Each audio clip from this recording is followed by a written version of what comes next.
from an outside view, we're used in England and in America to seeing the churches in Europe as rather kind of expatriate churches where just American folk or English folk go to. Over the last decade, certainly, the nature of the churches in Europe have changed enormously, and they now have far more indigenous people in the places where they're located. They have people coming from many other nations to gather with them in their churches, and that represents a very profound shift in the way in which the churches see themselves. And so now I believe that the Episcopal Church in Europe is trying to look outwards from beyond its doors to see in what way it can be of service to the communities now that it serves in the different locations in Europe.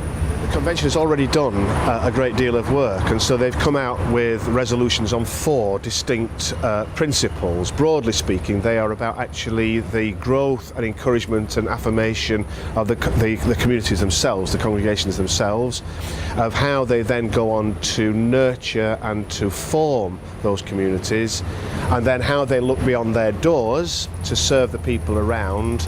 And then there is the more internationalist view as well as to how they fit in with the worldwide mission of the church. So they've already done an enormous amount of work, and what I'm trying to do is do a little bit of theology around that and to give them some kind of theological stepping stones to take them into this new ministry which they're trying to carve.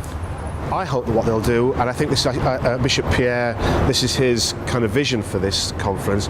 I hope that the people here will go from theory to practice. So in other words, they've laid out their vision, they've laid out some strategic thinking. Now we have to get back into the church communities and into our locations and do it, and actually, produce practical outcomes of the thinking that's taking place.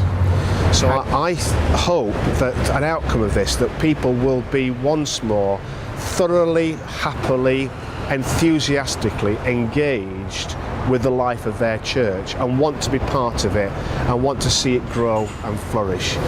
Now, if that's success, then that's success, but I call it engagement because there's a lot of work to do before we actually have any, in those terms, worldly success.